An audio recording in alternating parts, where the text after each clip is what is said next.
Welcome to Discovery Tour by Assassin's Creed, Ancient Egypt.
Welcome to Alexandria, planning of the city.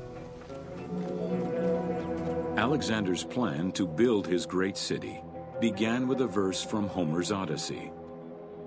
There is, in front of Egypt, in the sea with many swells, an island called Pharaohs. Guided by these clues, Alexander the Great founded his future city at the western end of the Nile Delta.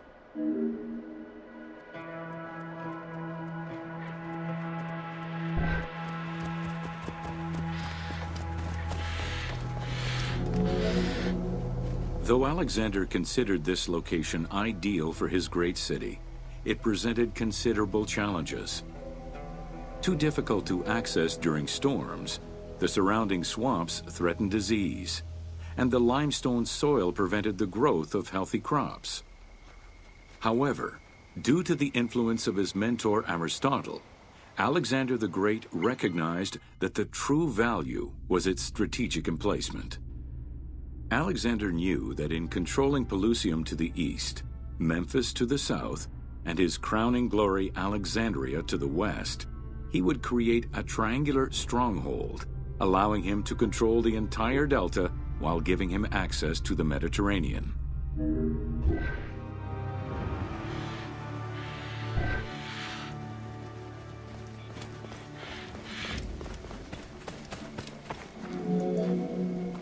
The Great Walls of Alexandria had a humble beginning. Lacking chalk to outline the future city's foundations, architects were forced to use flour instead. Clouds of migrating birds swept down and ate the flour, erasing the plans.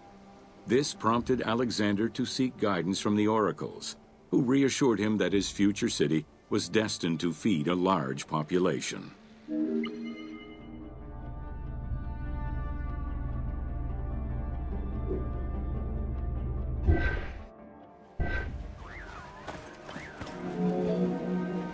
Excavations led by Mahmud Bey el-Falaki in the 19th century revealed that the wall enclosure measured approximately 5.2 kilometers in length and 2.2 kilometers in width. It was roughly 9 meters in height.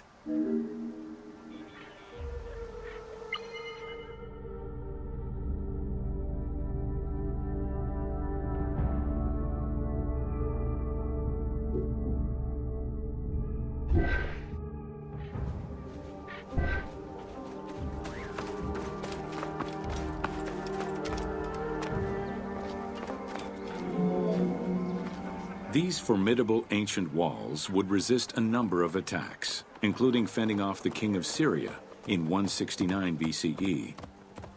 It wasn't until 295 CE that they eventually fell to Roman Emperor Diocletian, and this only after 8 months of relentless assault.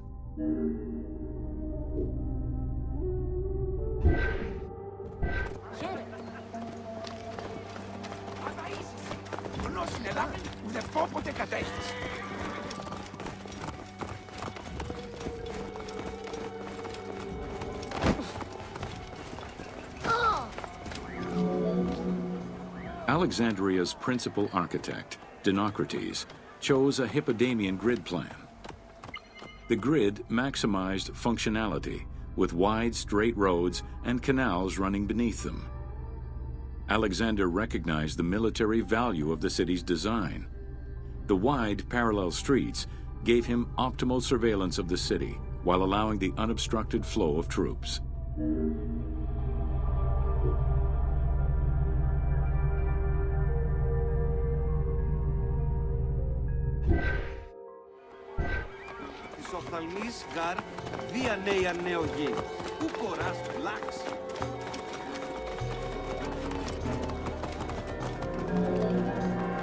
A central corridor ran from the Mediterranean's north port down to Lake Mareotis to the south.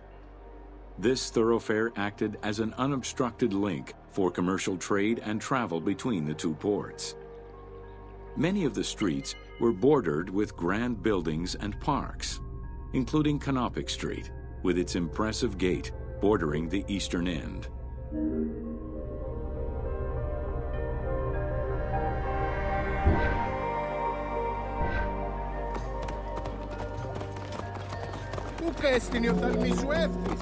Alexandria was most likely built upon an already existing Egyptian village. Upon its completion, the Egyptians reviled the city, refusing to call it by its founder's name. Instead, they called it Raked, the building, as a mark of disdain, which was later Hellenized into Rakotis.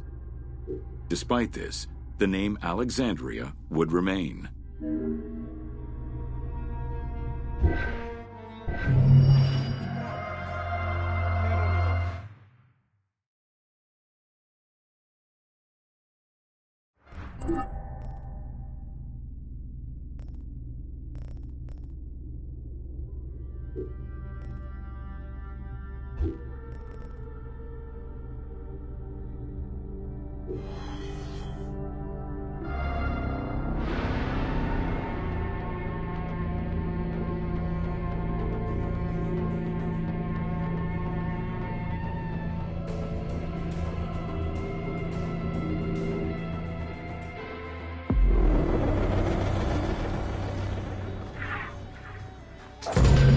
Welcome to Introduction to Alexandria.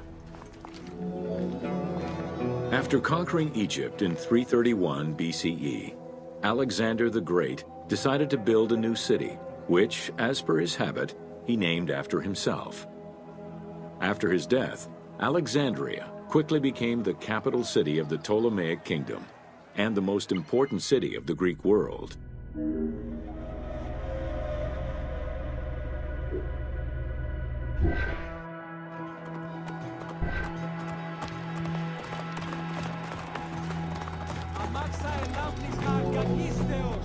The city was built between the Mediterranean Sea and Lake Mareotis, which resulted in Alexandria becoming a crucial cultural hub and trading center.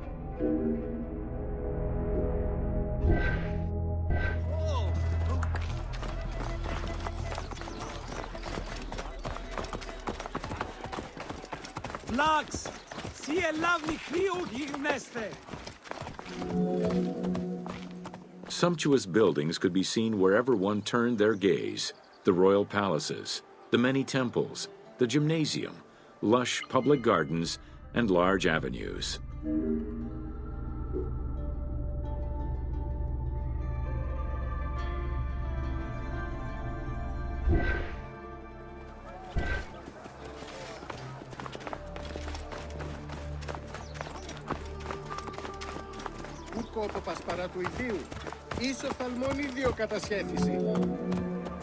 With its incomparable beauty and advantageous geographic location, Alexandria attracted foreigners, intellectuals, and traders. One of the most cosmopolitan cities of the ancient world, Alexandria supplanted even Athens as the most important Greek city in history.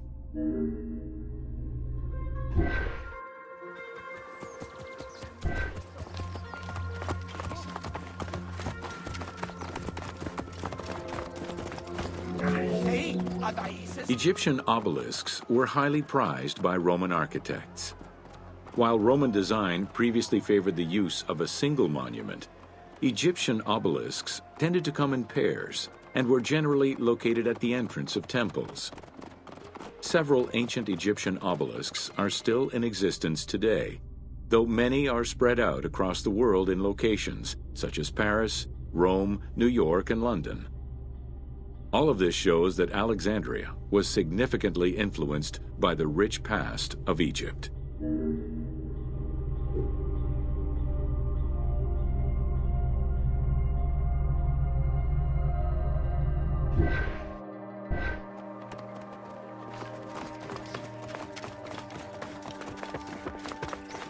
Αδαΐσιση, γνώσιν ελάβει την επόποτε κατέχεις.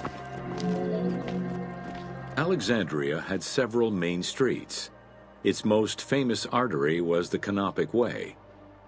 It was lined with sumptuous buildings, houses, and temples, and was roughly 8 kilometers in length.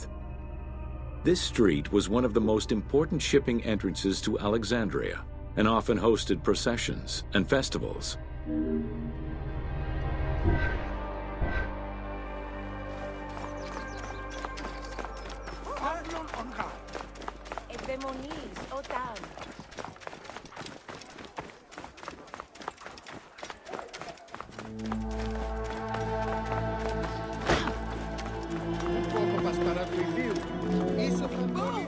The width of the street, 30 meters, was abnormally large even by Greek standards. This is likely because the Canopic Way was made in a short span of time and based on an urban plan, as opposed to being slowly built over time, as was usual for the era.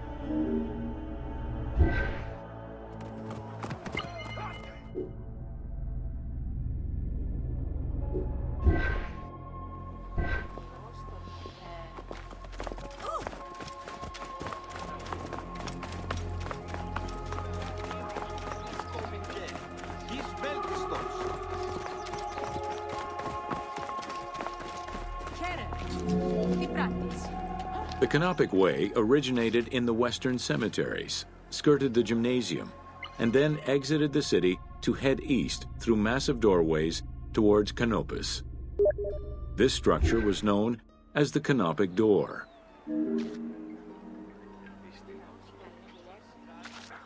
Εσύ, λέξη τη βούλημε. Ακούεις?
Welcome to Alexandria. The ports of Alexandria were a major commercial hub, effectively connecting Egypt with the Mediterranean regions and beyond. A tremendous amount of materials and goods flowed through the city on a daily basis. The large port market was called the Emporion. It was there that merchandise was traded by the ship owners, called nakliros.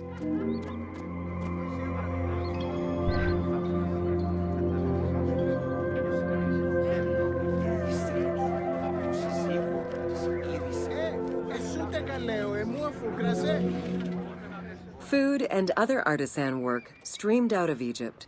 Ceramics, glass, golden rings, and minted coinage. The local potters, using traditional Egyptian techniques, competed with those from abroad, and the textile industry flourished. What Egypt did not produce itself was acquired through trade, using local resources such as wheat and papyrus. Most sought after was pine wood from Syria, iron and marble from the Greek islands, gold from Spain, and exotic fruits from Europe. All this commercial activity contributed to the already decadent wealth of the city.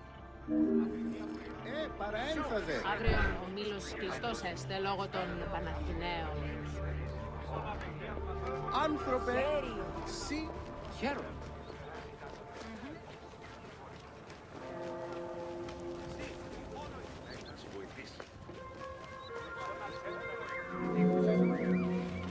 The wood imported to Port Mareotis through Alexandria's seaward ports was used in the nearby shipyards, where most of Egypt's ships were built. Employing tens of thousands of shipbuilders, the shipyards contributed to establishing the Egyptian fleet as one of the mightiest of the era. Any wood not used in shipbuilding was further disseminated through Egypt for various purposes.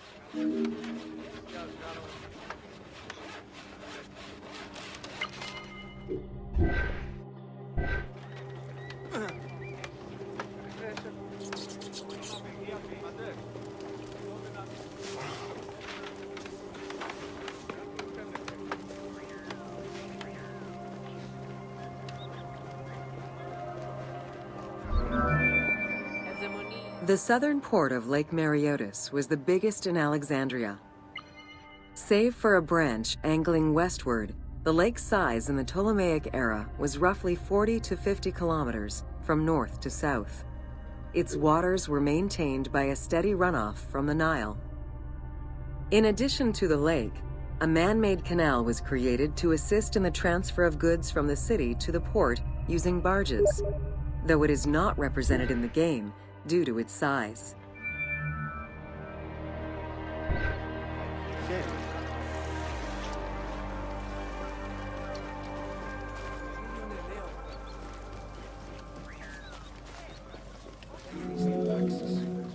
Banking was one of the most distinctive innovations brought by the Greeks to Egypt.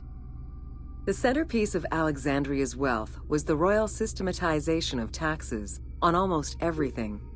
Basic items such as salt, oil, beer, wheat, and linen were heavily taxed. As a result, the royal treasury of Alexandria was able to ensure the economic stability of most of the administrative areas of Egypt.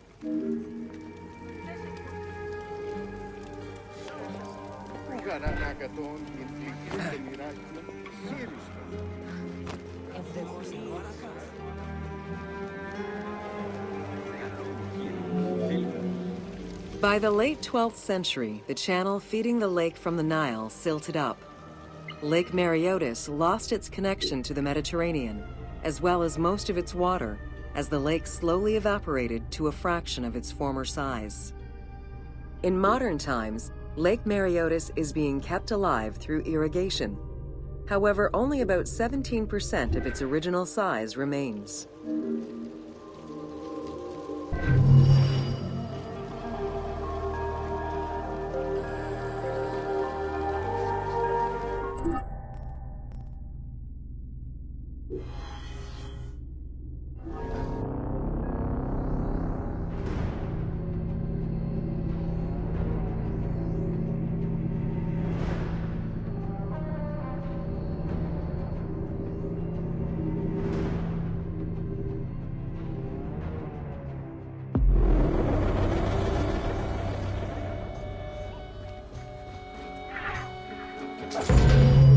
Welcome to Alexandria, City of Celebration.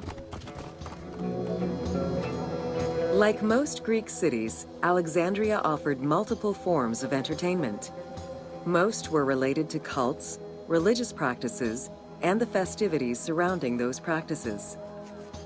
Among those festivities, the most important ones were the dynastic celebrations, instituted in honor of the deified Ptolemaic kings and queens. These celebrations could go on for many days and included sacrifices, offerings, processions, and public banquets.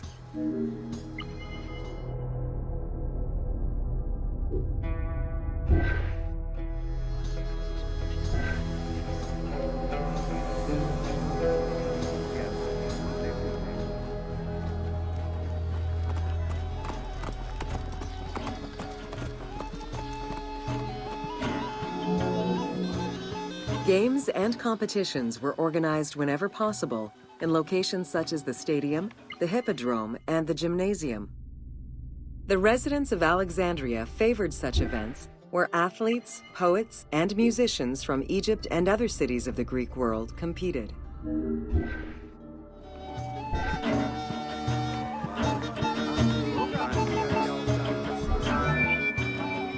Like all good Greek cities, Alexandria had a theater. The architecture of this structure is Roman in style.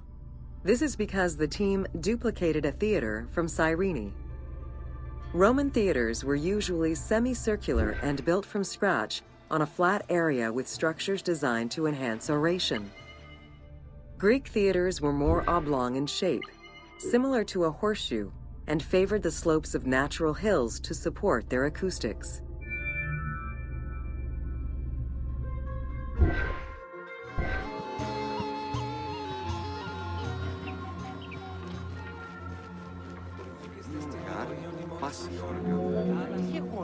At the theater, one could witness the plays of contemporary comic and tragic authors. The play you are witnessing below is Menander's Dyskolos, more commonly known as the Grouch, a late and popular entry in the Greek comedies.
Welcome to Education in Alexandria.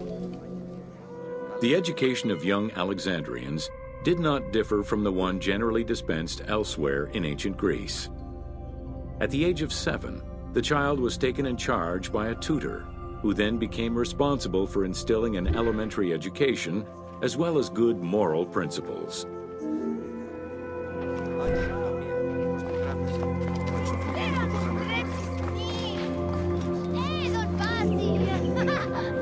Teaching was generally done outside, in the open air. In the gymnasium, students were taught not only sports, but also topics such as rhetoric, philosophy, music, and poetry, all things deemed essential to one's education at the time.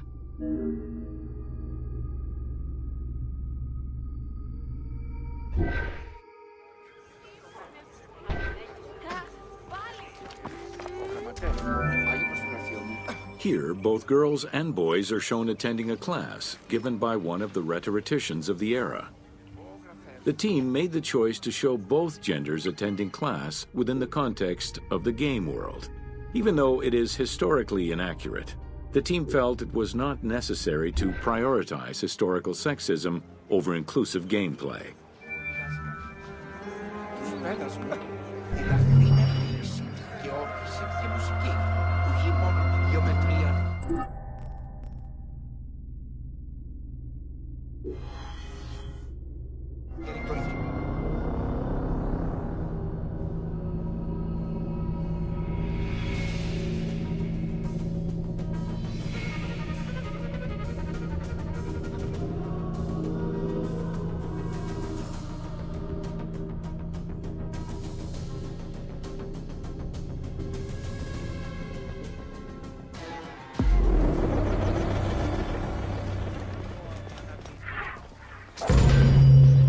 Welcome to the Great Library of Alexandria. Near the district of royal palaces and within the Moseon was the most famous library of all antiquity. The Library of Alexandria was built to house all of human knowledge. At its pinnacle, the library was believed to contain over 700,000 parchments.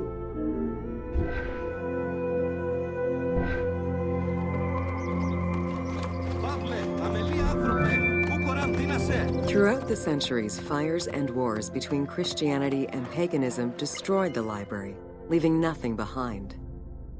The loss of the building, and more importantly, its vast collection, is immeasurable.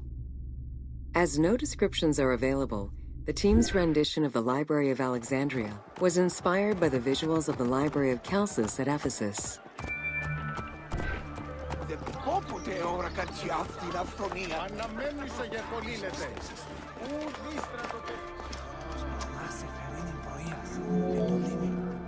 While much of the collection was purchased at the government's expense, the library also obtained books through other means.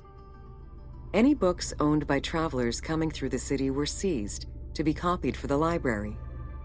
The copy would then be returned to the owner, and the original entered into the library's collection.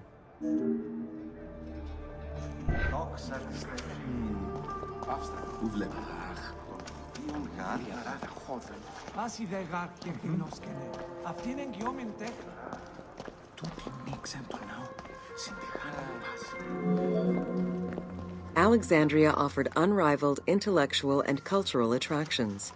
Eminent scholars from Athens, Rhodes, and other Greek centers traveled to the city to learn and engage with other free thinkers.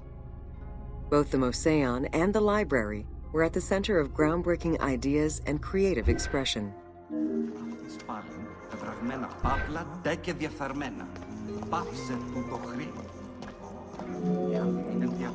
The great minds of antiquity were usually well-versed in many disciplines, which were often associated to specific schools of thought. The Peripatetics, the Stoics, and the Cynics were among the most well-known schools of the time. It is clear that Alexandria lived up to its fundamental role as a city for intellectuals, nurturing many great minds whose impact reverberates through our modern world.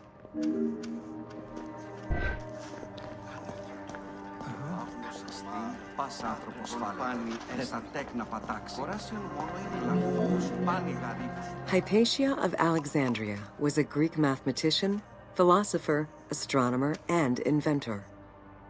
Though born in Greece, she eventually migrated to Alexandria, like many great minds of the time.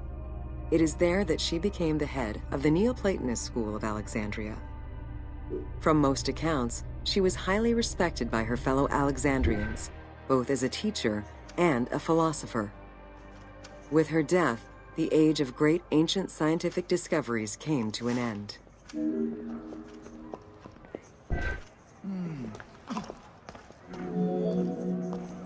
Callimachus was born in Cyrene and educated in Athens. After his studies, he moved to Alexandria to work in the Great Library. A poet and a critic, he strongly rejected the epic format of Homeric poems, and instead fervently supported a shorter, more judiciously formulated style of poetry. His epigrams and elegiac poems were emulated by later poets. His work was extremely popular, second only to Homer's own works.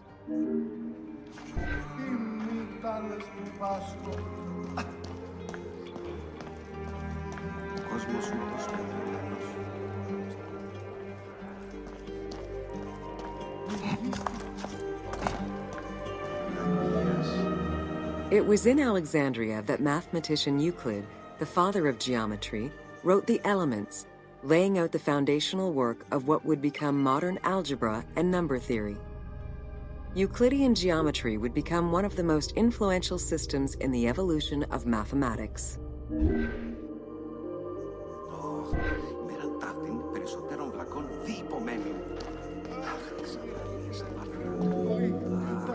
How do you calculate the circumference of the Earth? With a camel, 2 sticks, and shadows cast by the sun. This is what Eratosthenes of Cyrene described in his principal work, Geography, while he was director of the Great Library of Alexandria. He is credited for the invention of the armillary spear around 250 BCE.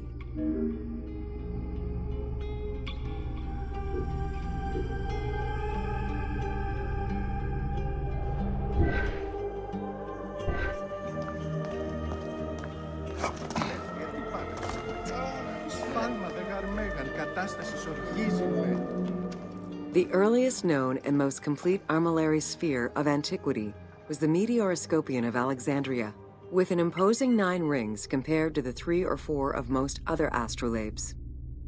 Known as the zodiac krikatoi amongst the Greeks, the Meteoroscopion was used to determine the location of celestial bodies around the Earth.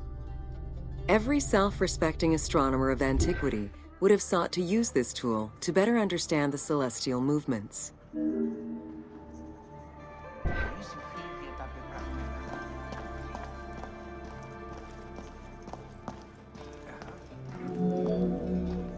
Pythagoras of Samos was a well-known and respected philosopher and mathematician. He is best known for the Pythagorean theorem.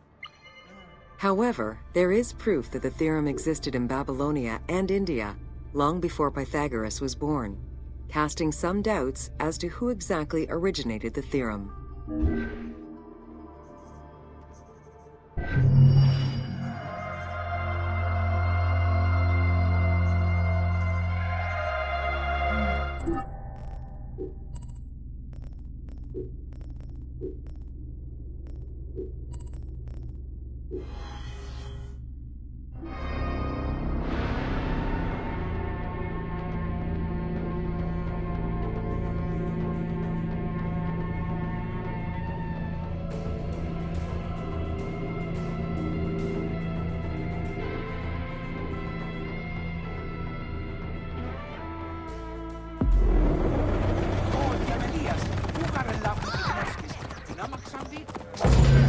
Welcome to the Moseion of Alexandria.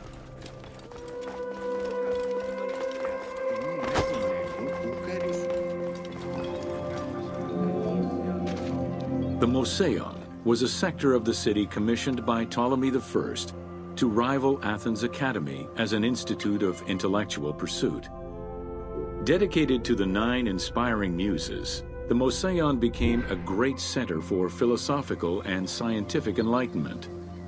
It welcomed scholars from many kingdoms, inviting them to share knowledge in literature, science, and geography.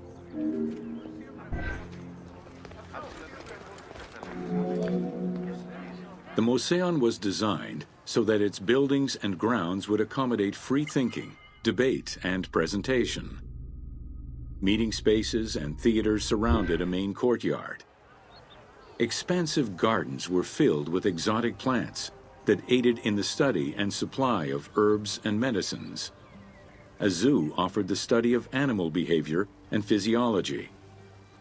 Also among the Moseion's many star attractions was its astronomical observatory.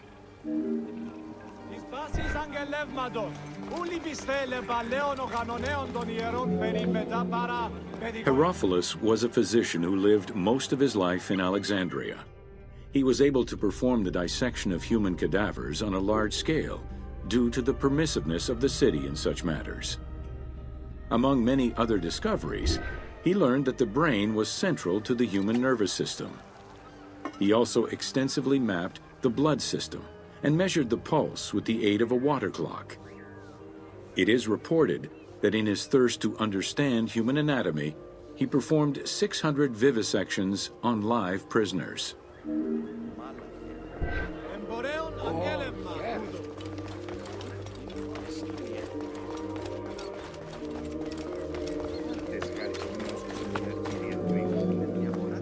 In order to be free to pursue their research, scholars were fed and housed at the Moseion at the government's expense.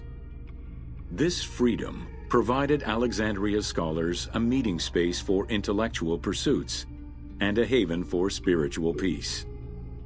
Though nothing remains of the original Moseion, it lives on as the legacy of our modern museums.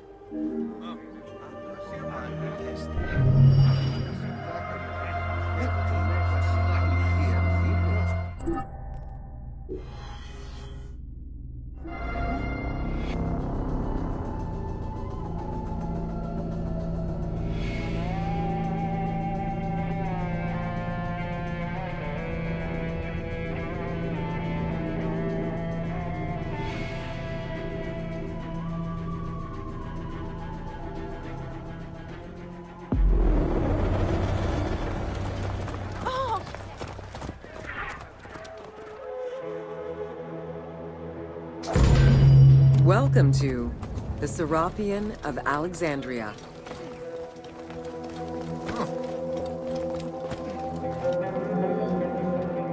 In a city of numerous magnificent attractions, the Serafian was considered to be the most beautiful temple of Alexandria. Located southwest of the city on a small hill known as the Acropolis, the sanctuary was constructed during the reign of Ptolemy III, upon foundations which had existed since the reign of Ptolemy I Soter.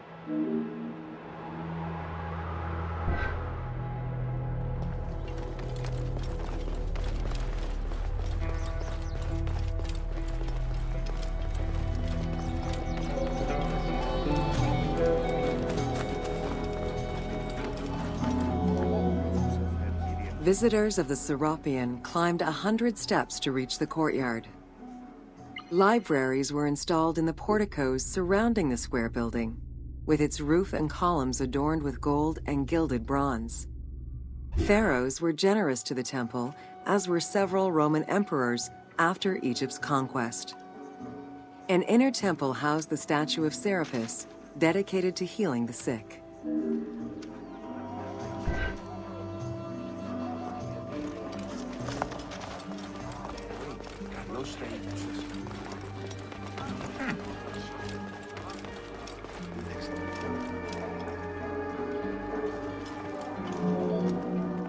Since the 26th dynasty, Greeks in Egypt had gradually integrated the Egyptian cult of the Apis bull to their own rituals.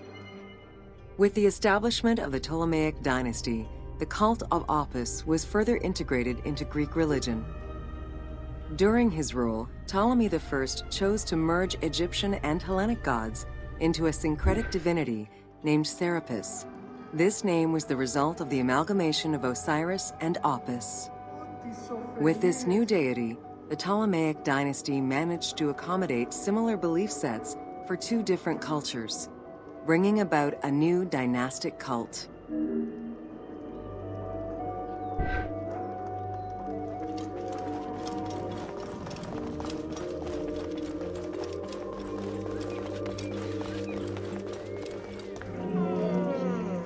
Serapis was also associated to other deities, including Asclepius, a Greek god of healing.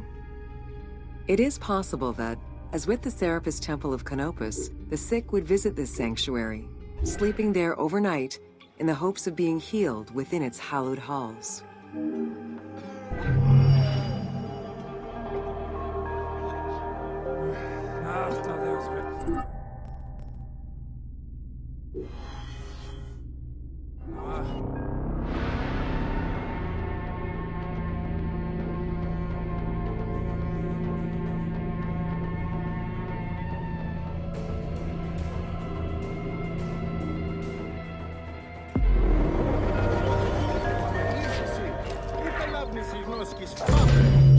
Welcome to the Islands of Pharaohs. The Heptastadion was a bridge-like causeway connecting the island of Pharos to mainland Alexandria. Its name is based on the Greek terms of measurement, hepta, meaning 7, and stadion, which is a measure of length of roughly 180 meters.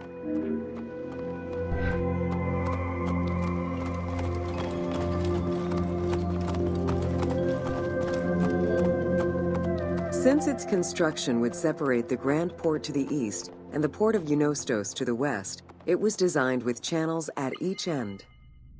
These openings allowed passage from one port to the other.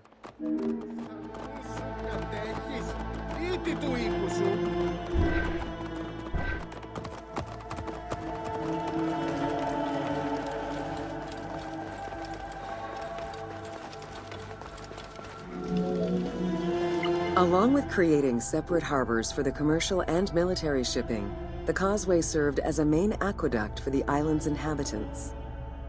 Its presence also helped protect the island and its ports from rough wind and sea currents. At the end of antiquity, the Heptastadion disappeared under layers of silt and soil, which formed an important sedimentary deposit.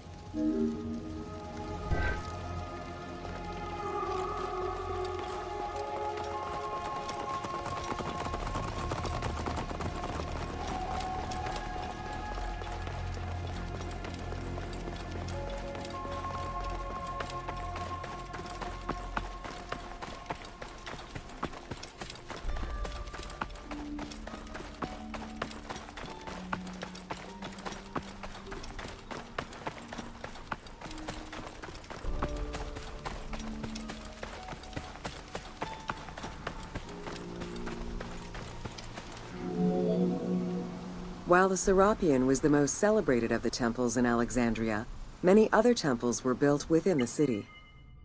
Most of these structures have been completely erased over time, and there is no way to discern how many existed. However, research of ancient papyri offer tantalizing hints as to the possible location of at least some of the temples.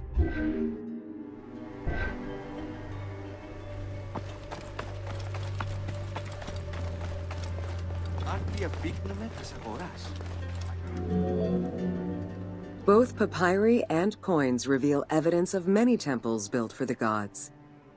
Poseidon, the god of the sea, likely had an edifice in his honor west of this island, as well as on the mainland.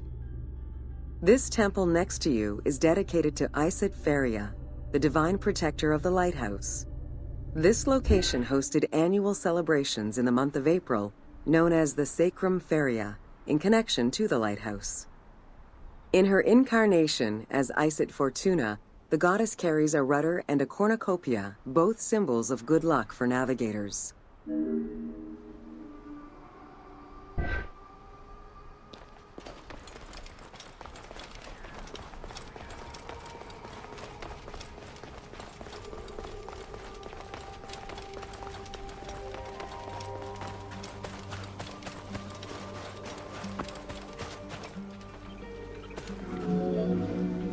Considered one of the 7 wonders of the ancient world, the Lighthouse of Alexandria was a source of great pride for the inhabitants of the city. Construction began under Ptolemy I's reign and lasted 15 years. It was completed during his son's rule. Once completed, the lighthouse was dedicated to the gods for the salvation of those who sail the sea.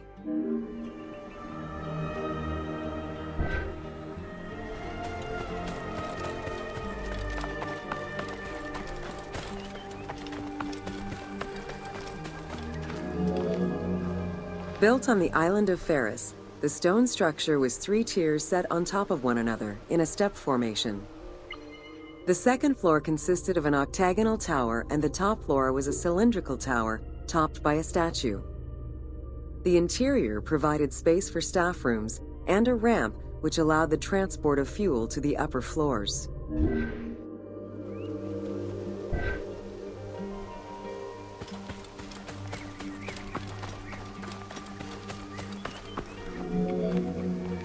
Essential to safe navigation through the rifts and shallow waters, the Pharaohs was a functioning lighthouse with a beam reportedly visible 50 kilometers away.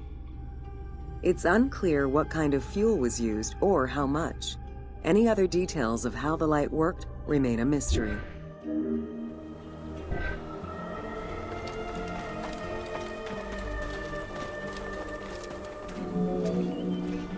For several centuries, the Pharaohs was one of the highest monuments ever built by man. It measured roughly 110 meters in height, compared to the Pyramid of Giza, which was around 140 meters tall. Gradually, the structure was eroded by earthquakes and then completely destroyed in 1480 CE, when a fort was built over it. Archaeological excavations on the seabed have uncovered many blocks from the ancient building.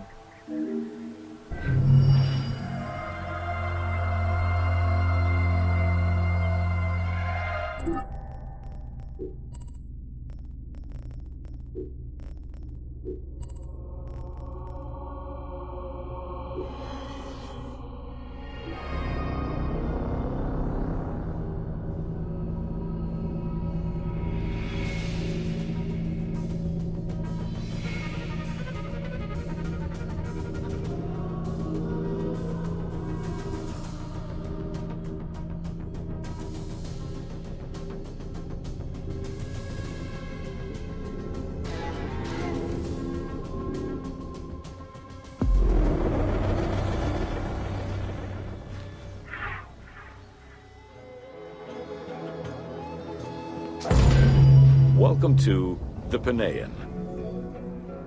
The Pinyin was a temple built in honor of the god Pan, divinity of nature. This Greek god, often represented as a half-man, half-goat, with a beard, horns, and goat's hooves, was considered the protector of shepherds and herds.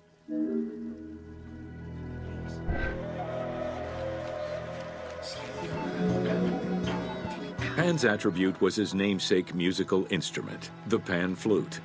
His temples were usually located in caves and on high mountains, and were frequented by shepherds.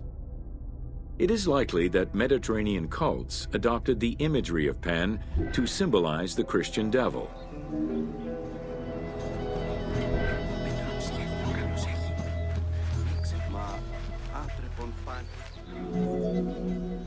To give proper honor to the god, Alexandrians built an artificial hill upon which they housed his temple to compensate for the flat relief of the city.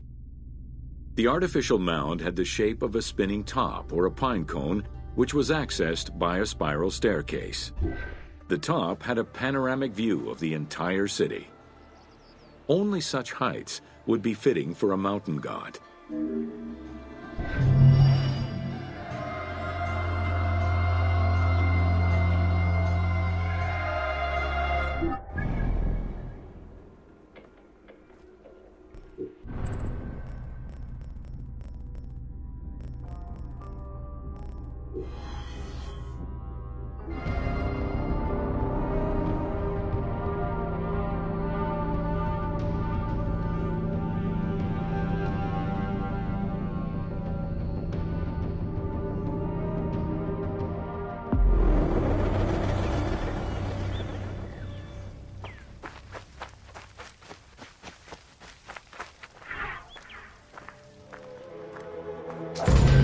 Welcome to the Hippodrome of Alexandria.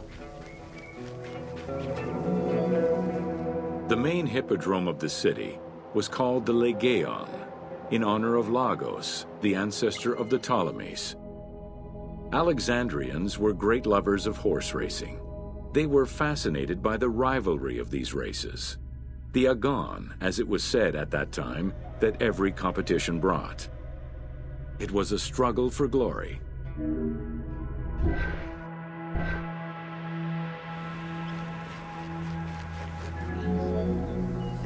The most important chariot race was the Tethrapon. Using 4 horses with the quickest harness to the front right, the charioteer would race for 12 laps, with sharp turns at either end of the hippodrome. The victors were crowned with garlands of olive and received prize money, but the most sought-after reward was to be acclaimed by the works of poets, such as Callimachus and Pindar.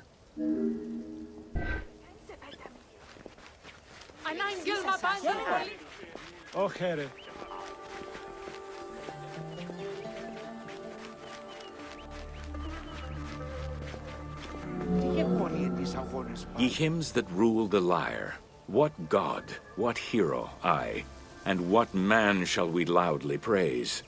Verily Zeus is the lord of Pisa, and Heracles established the Olympic festival, while Theron must be proclaimed by reason of his victorious chariot with its 4 horses.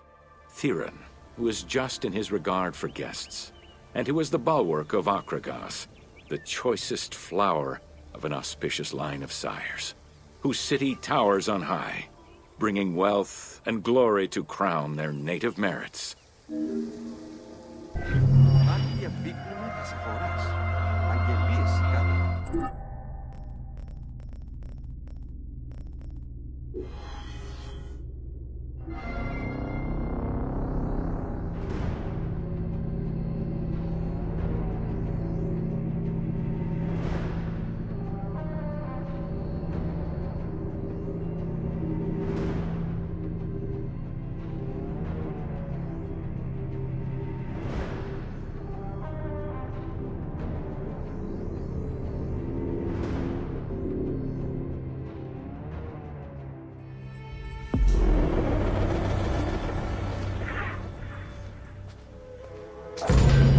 Welcome to the Greek Pharaohs.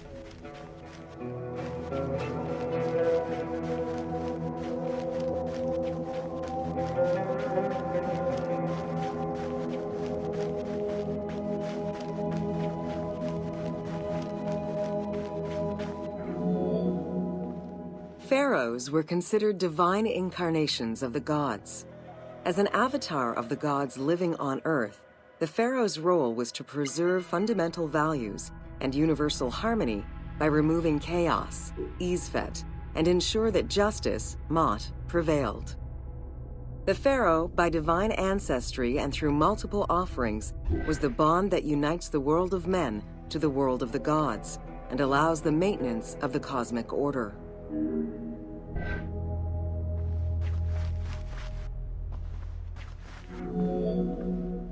The Ptolemaic dynasty reigned over Egypt from 305 BCE to 30 BCE. The dynasty was called the Ptolemies of the Lagids, in recognition of the founder of the dynasty, Ptolemy Lagos, a Greek general and close friend of Alexander the Great. While Macedonian, Ptolemy Lagos understood that to be accepted by the Egyptian people, he would have to adopt their traditions. Upon assuming the title of pharaoh, he changed his name to Ptolemy I Soter, meaning savior.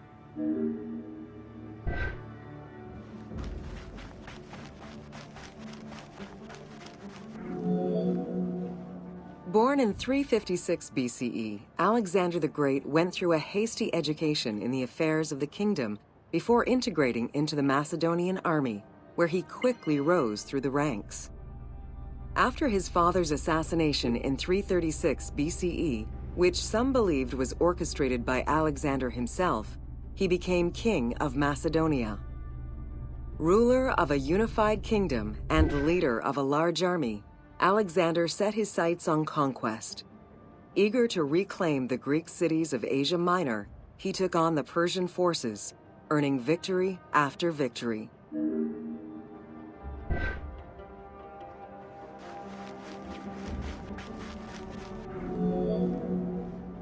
Ever victorious, Alexander the Great marched on, laying siege to city after city until he reached Egypt, where the Persians were defeated yet again.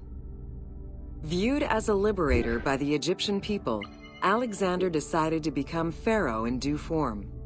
He traveled to Thebes to make a sacrifice to Apis, then went to the oasis of Siwa, where he was proclaimed son of Amun. Officially pharaoh of Egypt, Alexander spent much of the winter there and founded the city of Alexandria. Perhaps not coincidentally, being pharaoh allowed Alexander to spread propaganda to prepare further conquests. He resumed his military campaigns in 331 BCE.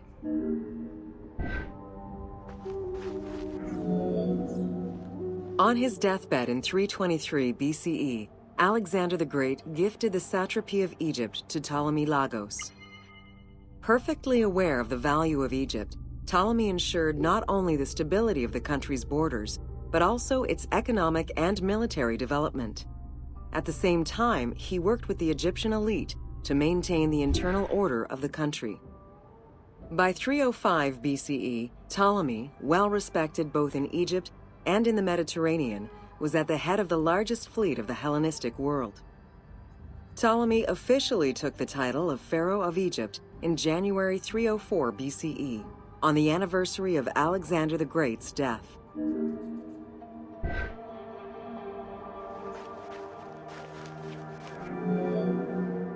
Alexander died in Babylon in 323 BCE. His remains were placed first in a solid gold sarcophagus, and then within another. The casket was carried in an ornate custom wagon, gilded and set with precious stones, and pulled by 64 mules crowned with gold.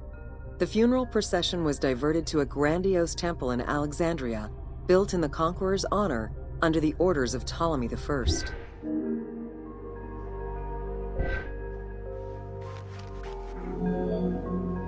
Julius Caesar visited Alexander's tomb at the capture of Alexandria, and the Roman Emperor Augustus reportedly placed flowers there.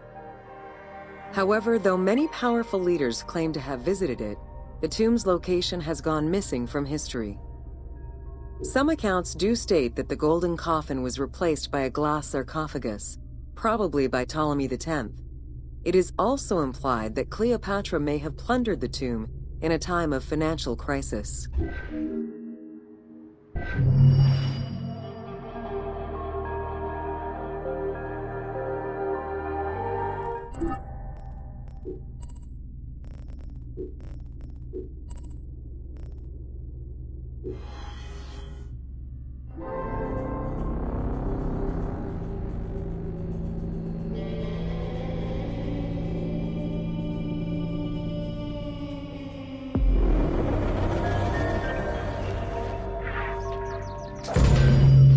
Welcome to Cleopatra, Queen of Egypt.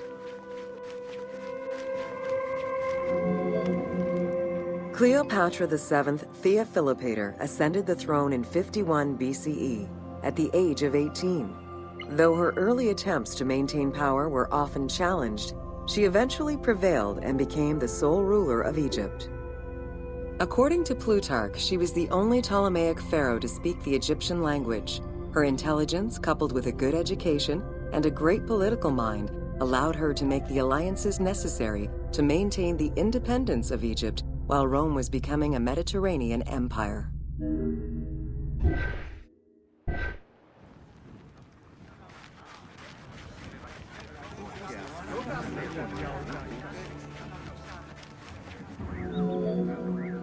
It is important to understand that Cleopatra's knowledge of Egyptian language and keen understanding of the culture allowed her to make powerful ideological reference that resonated with ancient Egyptians. By associating herself with the goddess Isis, the divine mother, great of magic, and repository of divine essence, Cleopatra firmly established herself as the protector of the two lands and legitimized her place on the throne.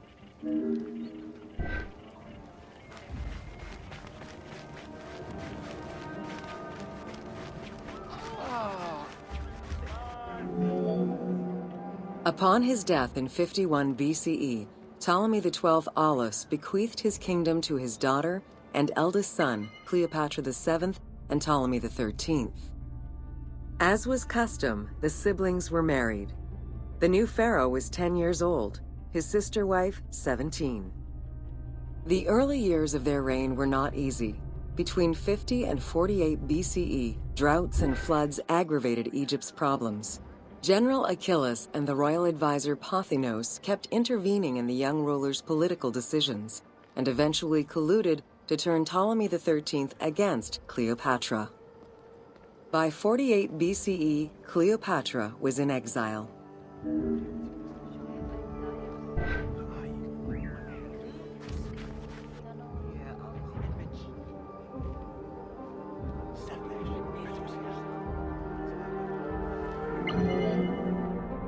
During Cleopatra's exile, the Roman Empire was not without its own internal conflict. Caesar and Pompey were at war with one another, and after his defeat in 48 BCE, Pompey fled to Alexandria in the hope of finding refuge. This turned out to be an unwise decision. Listening to his advisors, Ptolemy XIII elected to have Pompey assassinated, his head kept as a gift, in the hopes of acquiring Caesar's favor. This gambit backfired. Instead of earning approval, the murder of a Roman greatly angered Caesar.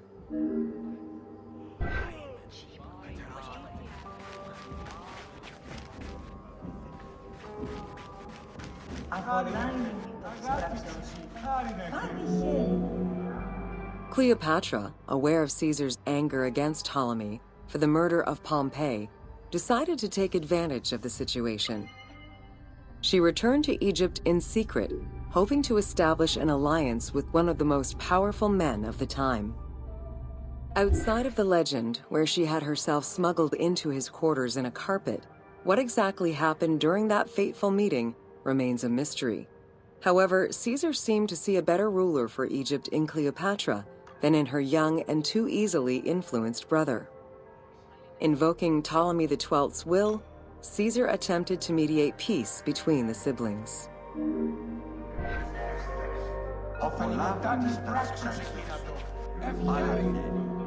Ptolemy XIII was enraged by the turn of events, and his advisors were none too happy to see Cleopatra return. Urged on by General Achilles and Pothinos, the young pharaoh plotted against Caesar and Cleopatra, resulting in the siege of Alexandria in 47 BCE. It was in March 47 BCE that Caesar defeated Ptolemy XIII's forces. The young pharaoh drowned in the Nile after having fled the battlefield. With her opponents dead or powerless, Cleopatra married her other much younger brother, Ptolemy XIV, and finally claimed the throne of Egypt for good. The end of the Alexandrian War also cemented the romantic and political alliance between Cleopatra and Caesar.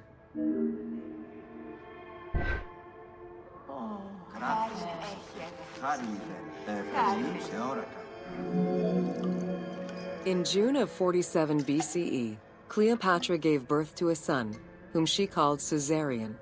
Caesar did not accept the boy as his heir, choosing instead his nephew Octavian.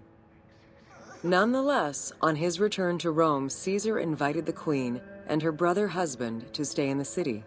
Her presence still drew much disapproval from the Senate. Always a strategist, Caesar left 4 legions in Egypt and a man he trusted to direct Egyptian affairs, giving him control of the wheat supplies essential to Rome. Cleopatra and her entourage remained in Rome until March 44 BCE, when Caesar was murdered.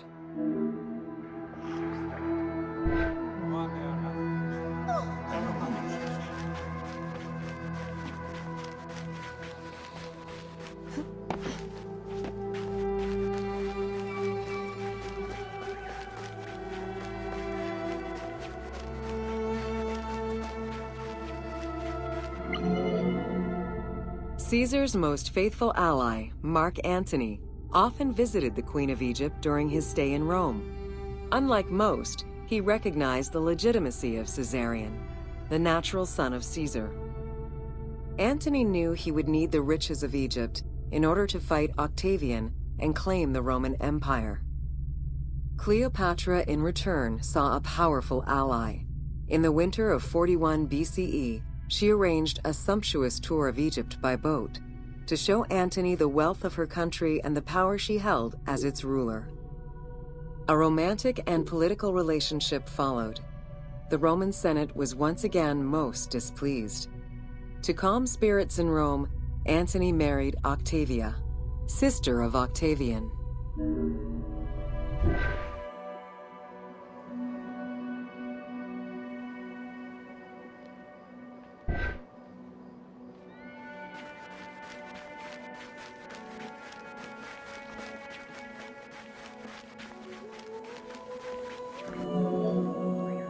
Despite his marriage to Octavia, Antony remained Cleopatra's lover, and she gave birth to their children.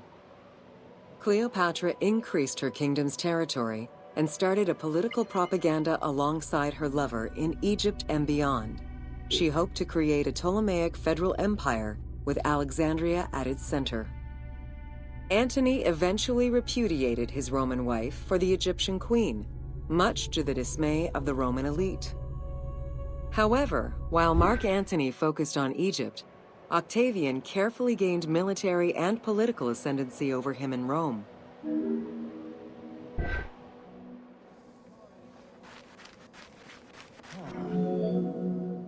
Octavian managed his own propaganda campaign and succeeded. The Roman people hated Mark Antony and Cleopatra. To avoid the censure still inherent in attacking a fellow Roman, Octavian simply declared war against Egypt. Rome's power still reigned supreme. The powerful Egyptian fleet, led by Cleopatra as well as Mark Antony's forces, were defeated in 31 BCE in Actium. Octavian arrived in Egypt in 30 BCE to formalize his victory.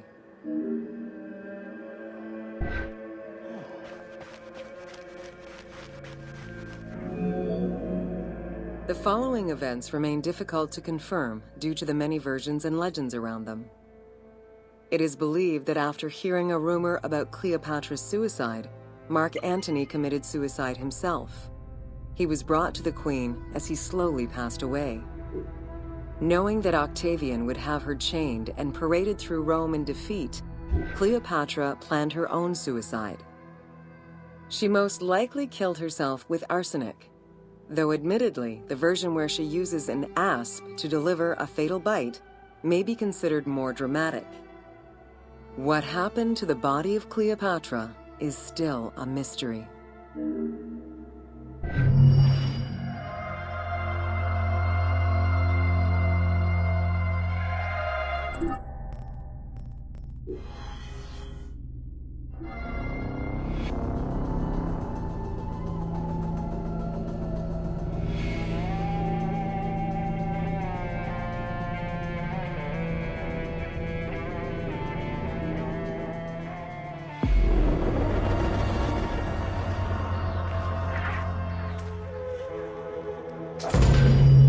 Welcome to the Siege of Alexandria. Among the collection of writings attributed to Julius Caesar are his descriptions of the Siege of Alexandria, the Gallic Wars, and the commentaries on the Civil War. These archives contain information on different campaigns, the wars of Alexandria, Africa, and Spain. Each of them recounts Caesar's military activity from 58 BCE to 45 BCE. Though Caesar's documents remain a main source of information, it's important to note that the perspective is limited. It is necessary for other historical documents to be taken into consideration to provide a better understanding of events.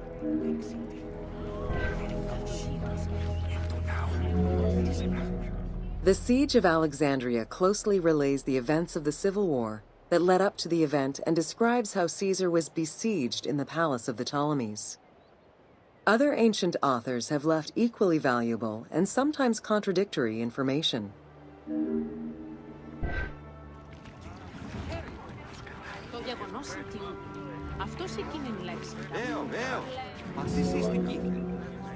In the events leading up to the Siege of Alexandria, Cleopatra VII and her brother were fighting over control of Egypt. Young King Ptolemy XIII's regent, Pothinus, had firm control over the young pharaoh, and an outmaneuvered Cleopatra soon went into hiding. This set the stage for Pompey's arrival in Alexandria. Having lost his battle against Caesar in 48 BCE, the Roman general turned to his allies, the Egyptians, for safe harbor. But on the advice of Pothinus, Ptolemy XIII had Pompey assassinated in the hopes of earning Caesar's favor. This would turn out to be a most unfortunate decision.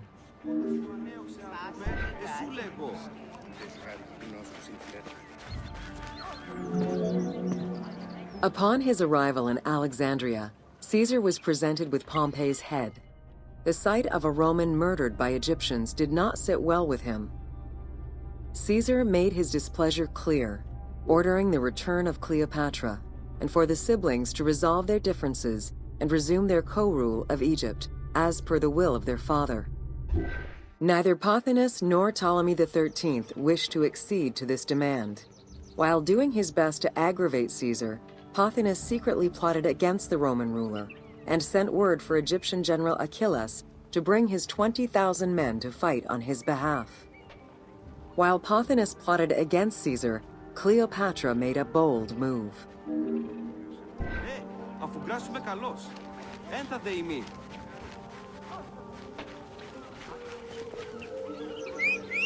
Άνθρωπε. Wow! Yeah!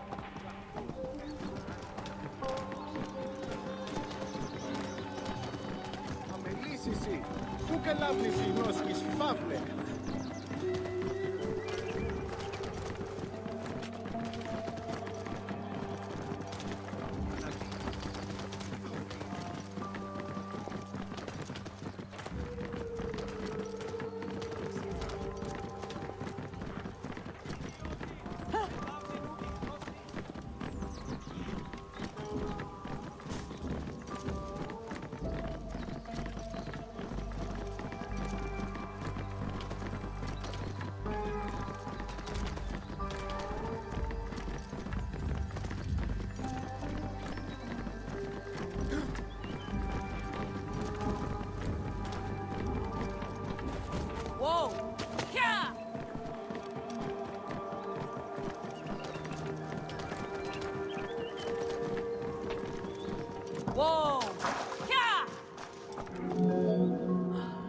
There are various descriptions of the encounter between Caesar and Cleopatra.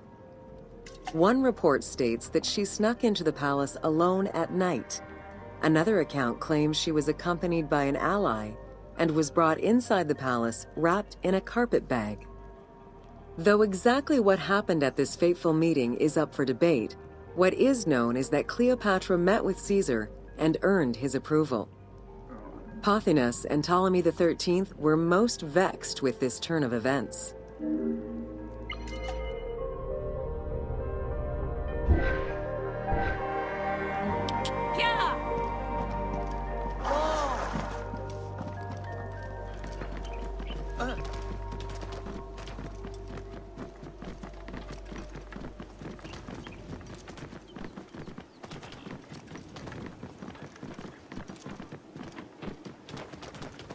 Whoa! Yeah!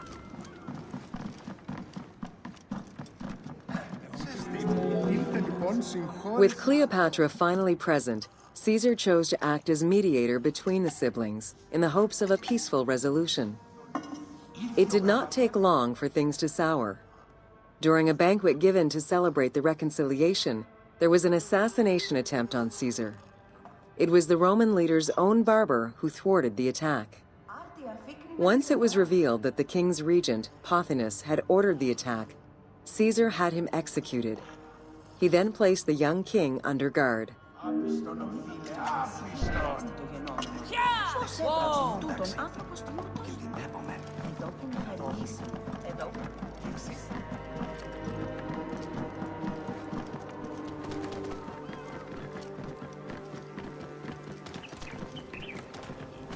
Whoa!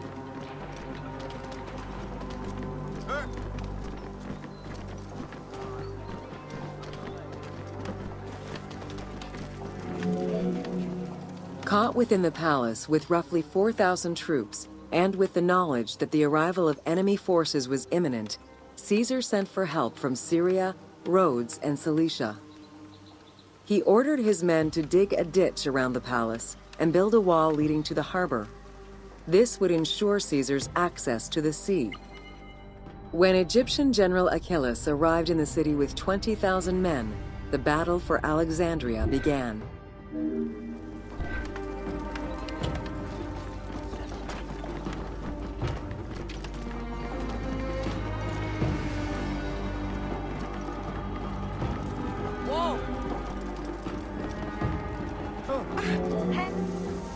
With so few men at his disposal, Caesar could not risk a battle just yet. He sent ambassadors to Achilles in the name of Ptolemy to propose a truce. Knowing that the orders did not come from the young king, and angered by the pharaoh's imprisonment, Achilles had the messengers assassinated. With Caesar confined within the palace, Achilles positioned his troops around the city. Skirmishes broke out throughout the streets of Alexandria and went on for several days and nights. Though they were outnumbered, Caesar's men were able to hold the enemy back. This prompted Achilles' next move: capture the Roman fleet stationed in the harbor.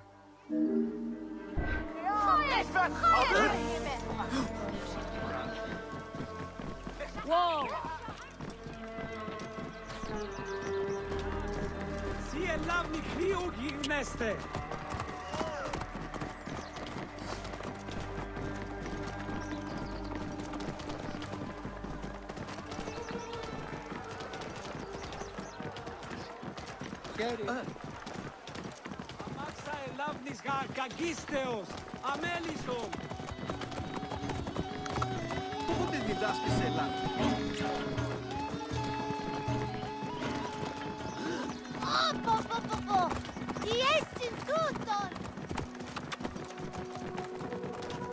Εσού ελάβνην ούτι γνωσκόμην γε, χεις βέλτιστος.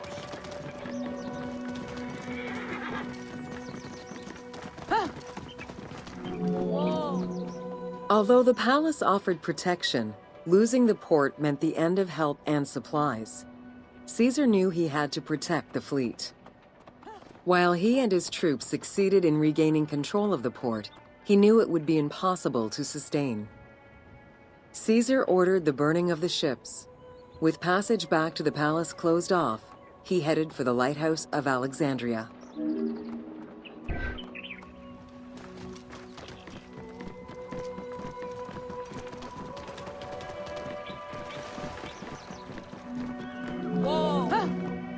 Fighting their way through the Egyptian troops, Caesar and his men eventually reached Pharos Island. There, they took refuge within the lighthouse.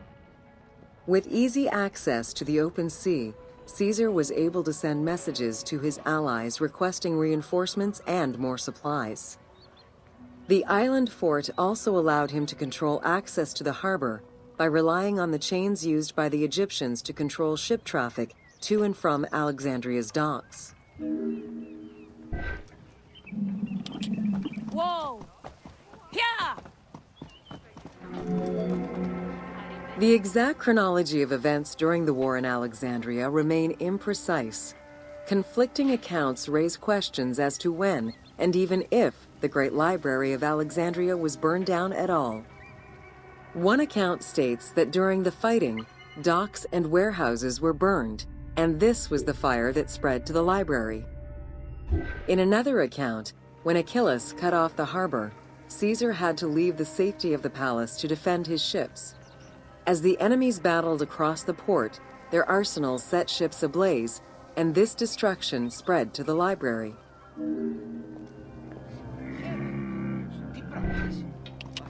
Whoa! In either case, the Great Library was not completely destroyed. Experts point out that its location was too far from the harbor, and much later texts refer to the Great Library as being intact. Warehouses near the harbor contained manuscript copies awaiting export, and it is more likely that these documents were destroyed than the Great Library itself.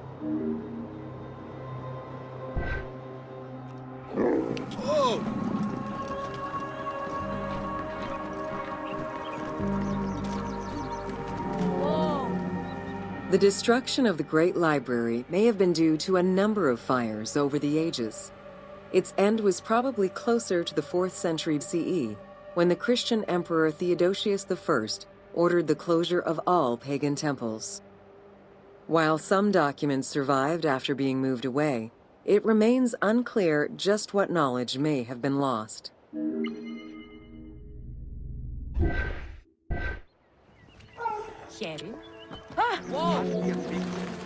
Where there are accounts of Achilles being in control of the battle against Caesar, it appears that instead Cleopatra's sister, siding with her brother, had him killed and put her ally Ganymedes in his place. Ganymedes proved a valuable tactician for the Egyptian side. It was his idea to cut Caesar's access to the harbor, thus trapping Caesar at the palace.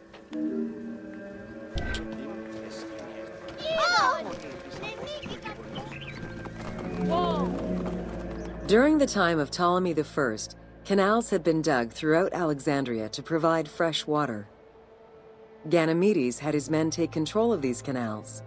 After isolating their own water supply, he had his men pour salt water into the canals and cisterns that led to Caesar's camp.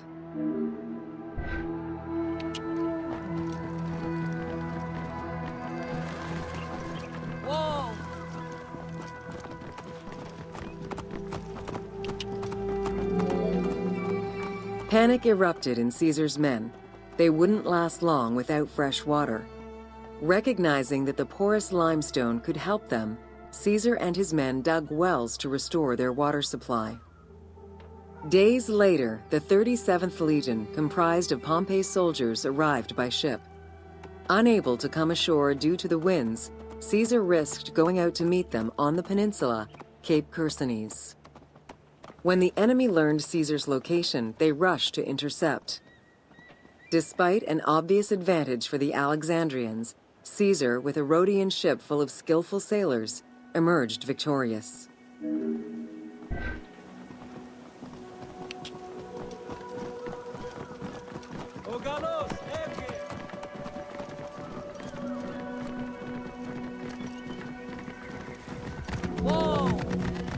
With help from the Allied ships, Caesar's victory enabled him to push the Egyptians back and secure the lighthouse.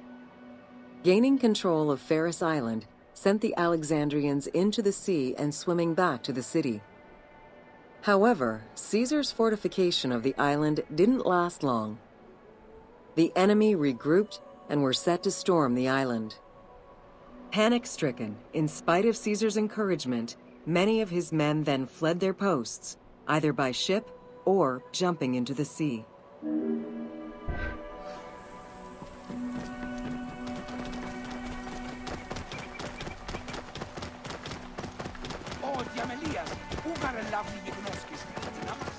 Whoa!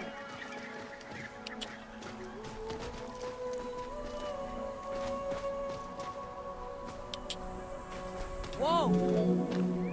Caesar attempted to retreat, but Port Eunostos' harbor was overrun with enemy ships, preventing escape.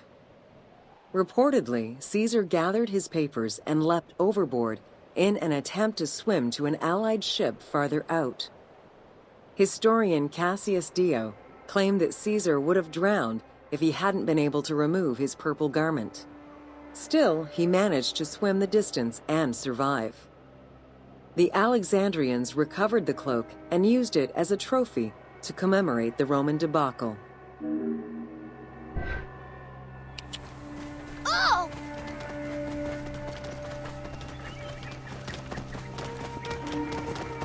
Hey, θα είσαι στην.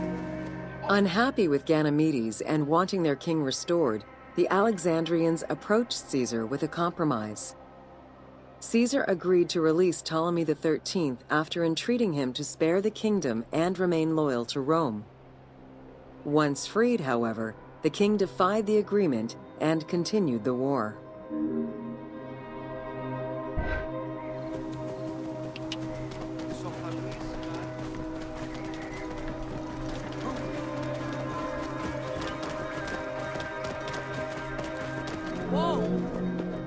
By this time, a faithful ally of Caesar's, Mithridates, arrived in Egypt, clashing with Ptolemy's troops at Pelusium.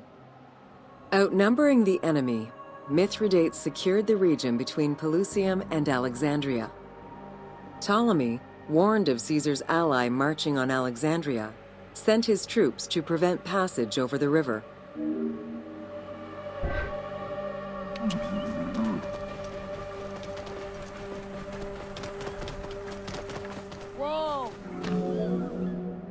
Mithridates warned Caesar in time, and the two groups confronted the armies of Ptolemy in the Delta. In the Battle of the Nile, the Romans gained the upper hand, sending the Egyptians fleeing. In the tumult and panic, King Ptolemy XIII drowned in the Nile.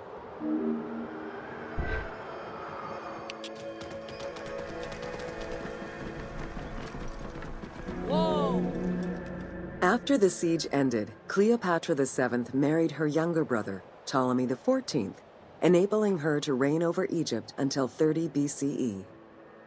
Under her rule, Alexandria settled into its position within the Roman Empire and eventually surpassed Athens as one of the most important cities in the Roman Empire.